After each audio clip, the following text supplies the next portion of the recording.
Okay, welcome to our third phase, or third chapter in developmental psychology, or looking at development. And in this particular chapter, what we're looking at is, as humans, how do we go from cells all the way to old age? And it's a whole section of psychology that's known as developmental psychology. And it looks at just the stages of development that we go through, both cognitively, maturation in terms of our early years, as well as how that carries on, including the developmental of morality that we experience as human beings. So we're going to consider some different topics in this particular chapter. And in the first part, we're going to look at things like hereditary, genes, chromosomes, dominant and recessive genes. We're also going to look at the stages of prenatal development, little teeny weeny cells, zygotes, working our way through to a fetus, infancy, and childhood. We're going to look at some of the negative influences on prenatal development. What are the things that can impact the properly developing and fully developing, successfully developing fetuses and embryos? We're going to look at physical and motor development through intimacy right through to adolescence and into middle age and onward.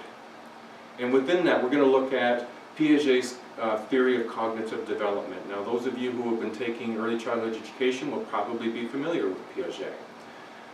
If you're not, then what you'll recognize both in what I will present, I hope, and also what's in your textbook is, these are the stages that you went through as a child, pre-grade 1, right through to grade 6, 7, in terms of developing cognitive skills.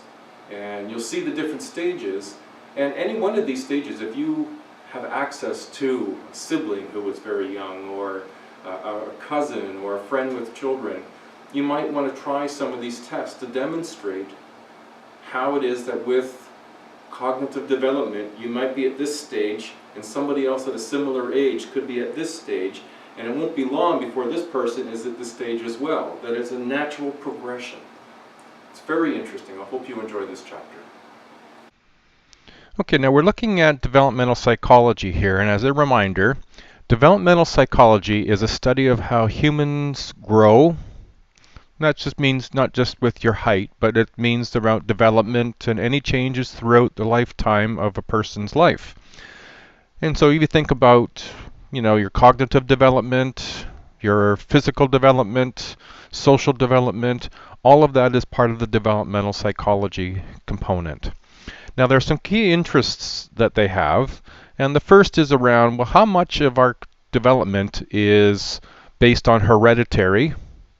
Does hereditary impose some sort of a limits on our development, or can we overcome those sorts of things? So can the environment affect us? Can we affect our own hereditary information? So what influence does our home have, education, nutrition, and things like that? And can they evoke positive and negative influences on what was born into us, that is hereditary? And so they're looking at that relationship between hereditary and then social environment. Now, the second part of it is a question about, is development continuous? That is to say, does it go on a steady onward growth and development throughout a lifetime, or does it develop in stages? And that's another one of the questions that developmental psychology is interested in. And then the third question is, to what extent can personal characteristics, are they stable over time, or do they change a lot over time? And so developmental psychology has a number of themes. Now, they have various approaches to their research, and the two primary would be, one is longitudinal study. And longitudinal studies are looking at researching individuals or groups of people over long periods of time. And you're seeing here is a graphic that you'll find in your textbook. And it looks at the longitudinal study is looking at participants when they're 1 year old, 3 years old, 6 years old, 9 years old, and you're studying the same group of participants over a long period of time. And this gives you some insights as to these developments, whether they are continuous, whether they're in stages, how much is hereditary based perhaps, and how much is environmental. And then the second would be cross-sectional studies. And this is where they look at one group participants in group 1 year old, a second group of participants in 3 year olds, and all groups are studied in the same year. And so it's taking a cross-section of society or of a population of people and studying them at the same time. And they would do a cross-section again in 2009, for example, and do another cross-section again. That would be combining longitudinal along with cross-sectional studies. Okay, now what you're going to be seeing around me here is we're going to be looking at genes, chromosomes, sex chromosomes, and then the recessive and dominant gene features. And every single cell body has within it a nucleus. And inside the nucleus are rod-shaped structures that we call chromosomes. Okay? And these chromosomes are made up of and contain genes. And there are some 30,000 different genes. They generally get markers as C, T, G, A. And it contains all the information that will make us who we are. Height, hair color, eye color, sex, male or female. So many, in fact, every element about who we are is made up of and is expressed through our genes. Now normally, we have 23 pairs of chromosomes, 46 individual chromosomes total. Now 22 of these pairs are called autosomes, and these look after our physical and mental characteristics about who we are. And you'll find more information in your textbooks, so please pay attention to it. Now one pair is your sex hormones, and the sex hormones are responsible for primary and secondary characteristics.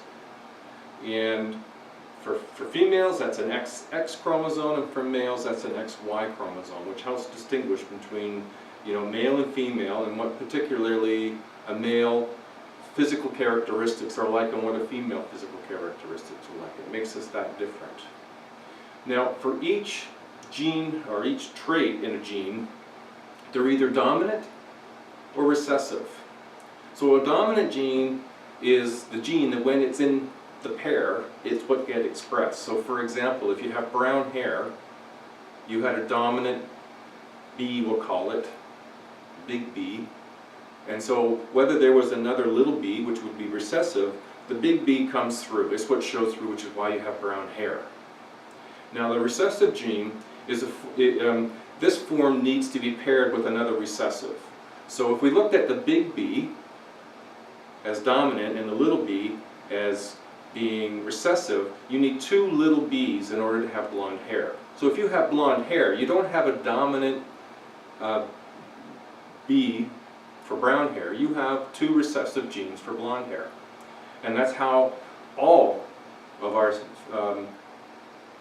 unique traits in terms of what makes us who we are in terms of eye color, hair color, heights and stuff like this comes out of the dominant and recessive gene factors. Now let's just go ahead.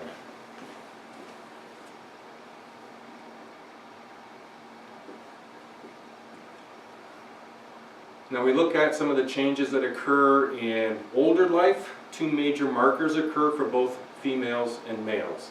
In females, the major event is menopause, and this is the cessation or the ending of menstruation. No more babies. And this usually happens between the ages of 45 and 55. But it's not consistent between woman and woman as to how long that period of time takes for menstruation to end. It can be very short for some and much longer for others. It may start at 45 for some and may start much later in life, even beyond 55 for other women. So be familiar with the symptoms. You'll find them in your textbook. Now for men, they don't go through menopause.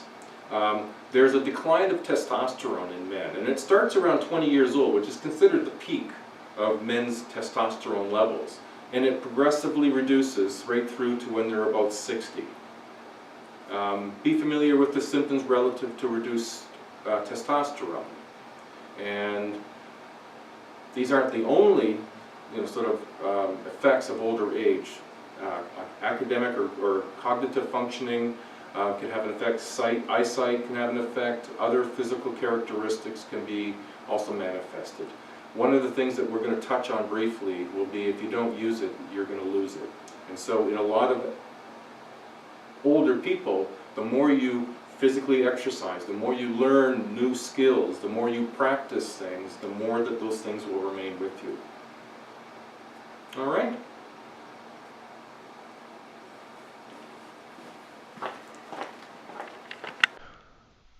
Okay, we're looking at stages of prenatal development here, and when we see conception, that marks the beginning of prenatal period. It usually takes place in the fallopian tubes and fertilization of an egg by a sperm. And so that's conception. The zygote, this is a cell that results from the union of the sperm and the ovum, and it's usually within the first 2 weeks after conception, and there's a rapid cell division.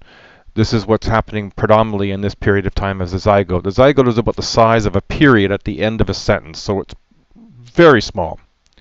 Now the embryo, 3 to 8 weeks roughly, it's developing into a human organism at this particular point. Major systems, organs, and structures of the body start to develop. Head to toe development is called cephalocaudal development, and from trunk to extremities is proximodicinal development. And so the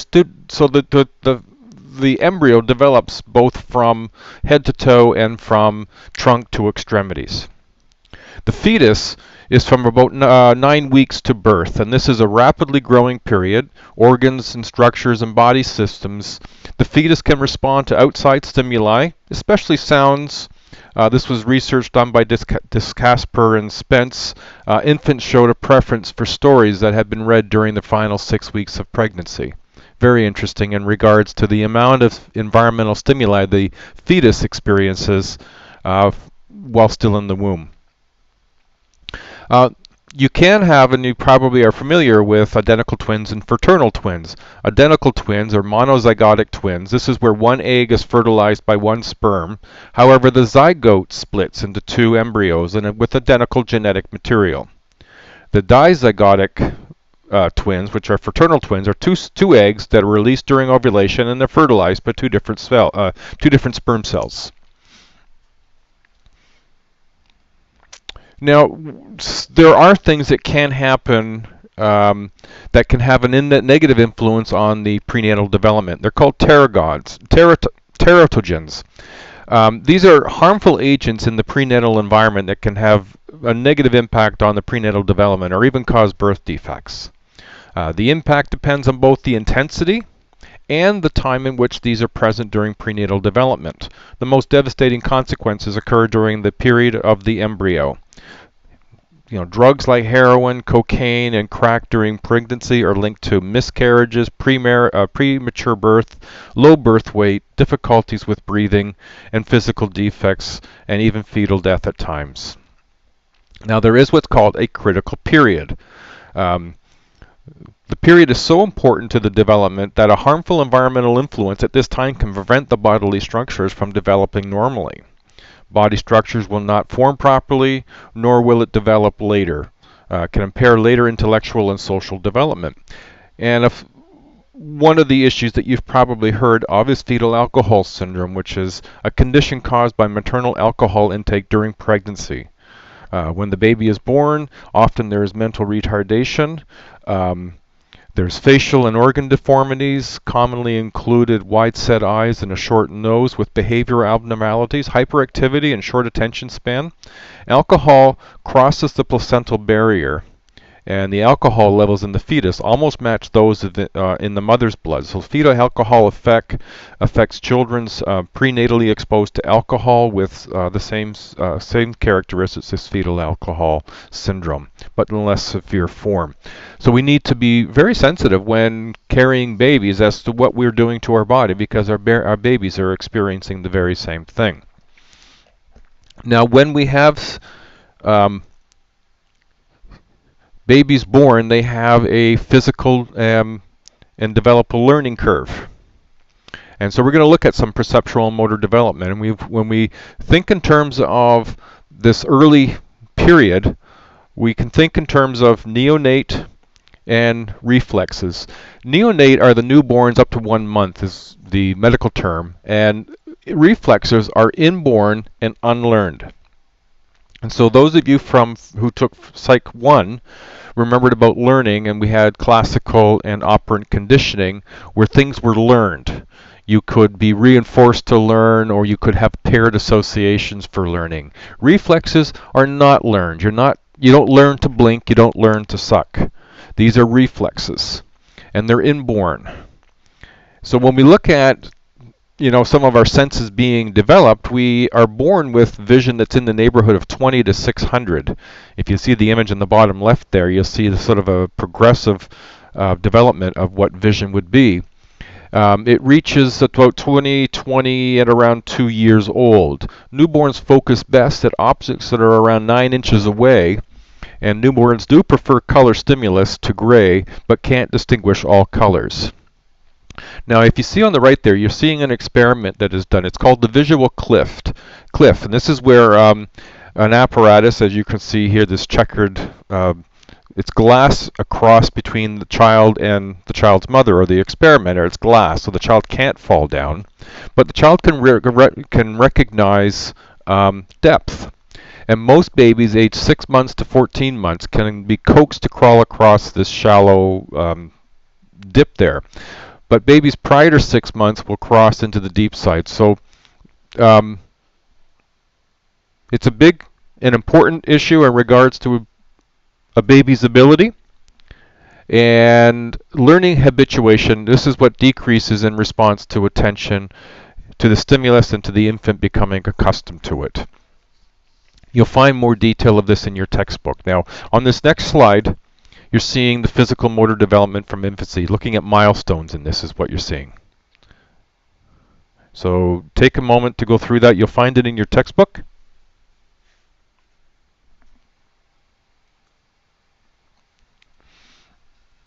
When we move into adolescence, this stage begins at puberty and encompasses the period of the end of childhood to the beginning of adulthood.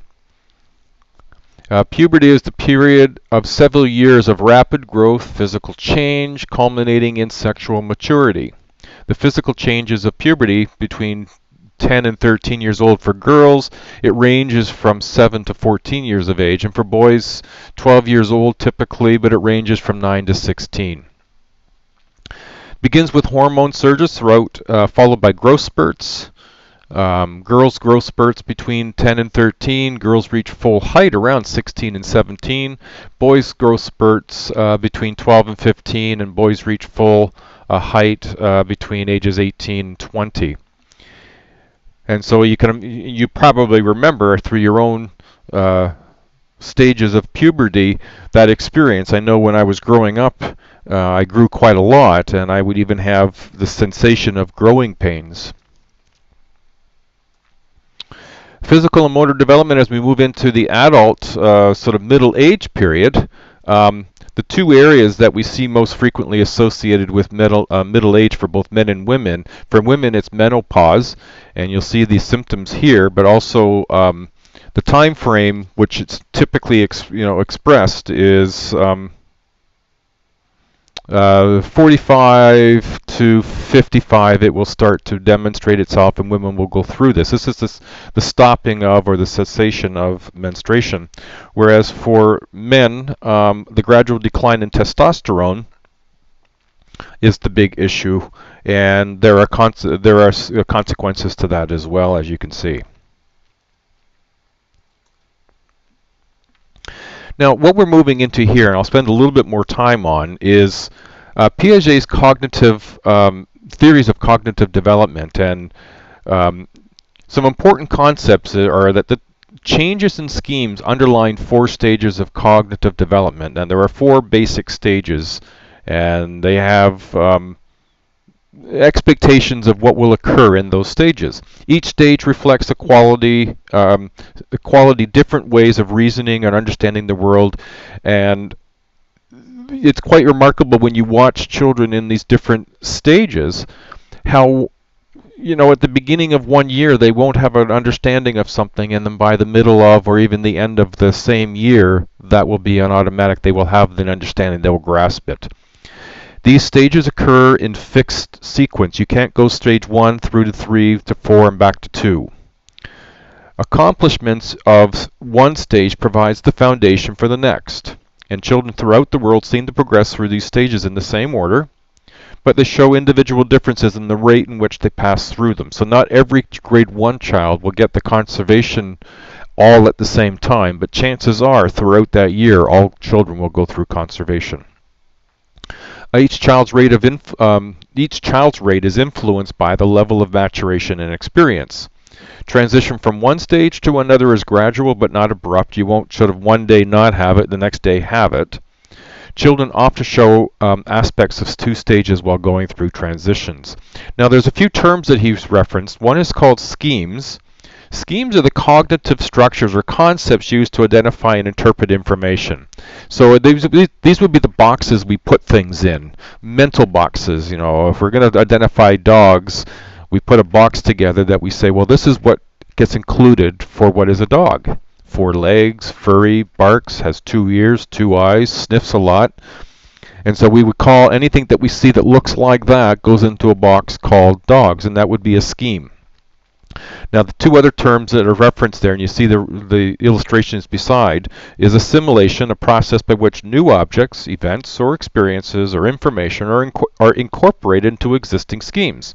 So I see a cow, and you know, well, if you see the example, I won't confuse you with an additional example, but assimilation is the first one, and accommodation is the second.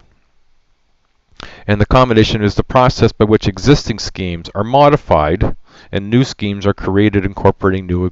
So when we go through school, we are forever accommodating. We're adding new information to existing information, making new boxes, if you will.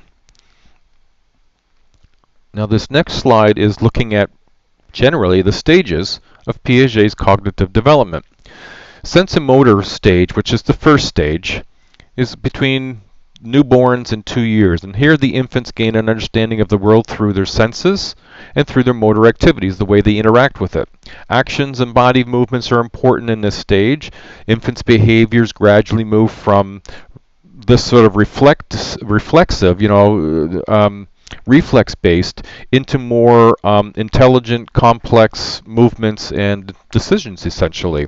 Infants learn to respond to and manipulate objects and use them in very goal-directed activities.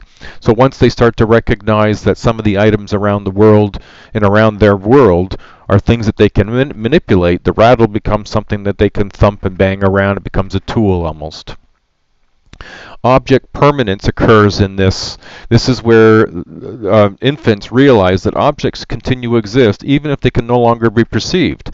So through this stage, if you were to show a child a puppet and they'd see it and you put it behind your back, if they didn't have object permanence, they wouldn't know the puppet even existed anymore. For them, the puppet doesn't exist. But once they experience sensomotor stage and they get more experience, and this is object permanence becomes a part of their awareness, then they'll know that that puppet is behind your back. They may even make attempts to see it or to go get it. The pre-operational stage, between 2 and 7 years of old, is a symbolic function. This is the understanding that one thing can stand for another. And so, for example, in an object like a word or a drawing, we use words to represent objects. The orange color is both a color and a fruit. And so we see the development of pretend play. Imagine a block as a car. Imagining a doll as a real baby. This is the pre-operational. Within this is what's called egocentrism. This is a child's belief that everyone sees what he or she sees, thinks as he or she thinks, and feels as he or she feels. The egocentric is more to say that everything is about me. The world revolves around me. Everyone sees things that I see, feels what I feel, knows what I know. The results, of course, would be illogical thinking. A cookie, for example, that a cookie is only good if it's unbroken. That's the only way to see it, and that's the only way that I like it, so everybody else must do it that way too. The concrete stage, this happens between 7 and 11 or 12 years old, and it's highlighted by reversibility, the realization that any change in the shape, position, or the order doesn't mean it changes the object. you're able to know that even though you take the letter D and change the angle of the letter D and it looks more like a B, you know that it was a D. It didn't change. You know, it's not a Buick now. And this is where you have this stage called conservation. And you'll see on page 92 an example of it, and page 93. The concept that is given that quantity of matter remains the same in spite of how it's presented to you. So you put a long, tall beaker of water together and put a short, stout one beside it. And they ask which has more in it, the short, stout one or the tall, slender one. Now, volume-wise, they have exactly the same amount. But in the conservation stage, before they've actually gone through it, they would say the tall, slender one has more because it's taller. Whereas once they have achieved conservation, they would recognize that by pouring the tall into the stout, it has the same amount. They'd see that and they'd recognize it. Beforehand, you could pour it into the stout one, show that it has the same, and they'd still think that the tall, slender one has more fluid. And then the last stage is between the 11 and 12 years and beyond is called the formal operations. And here pre-adolescence and adolescence can apply logical thought to abstract, verbal, and hypothetical situations, and to problems in the past, present, or future. It's called hypothetic deductive thinking. And so this is where you can sort of think in the future, think in the past, consider the present, see the relationship between the two. You can start to make more sense of the nonverbal world around you. You can think in abstract thoughts. You have the ability to base logical reasoning on hypothetical premise. So what will I need to do today to be prepared for what I want to do in 1 year's time? We can start to be able to have better handle on doing. Comprehend abstract subjects like philosophy, politics, and become interested in world ideas. We begin to formulate our own theories and think about what might be in the future, conceive of perfect solutions in the world, and the end to our own problems. We start to have this more broad understanding of the world about us. So we've now completed the first part, and I will do the second part and post that in week 5. All right then, good luck everybody. I hope this has been enjoyable. Don't forget, check everything in your textbook for the material that has been covered in the video. And if you find that I go a little quickly, don't forget to pause the video and write stuff down and mark stuff in your textbook. Very good. Good luck, everybody.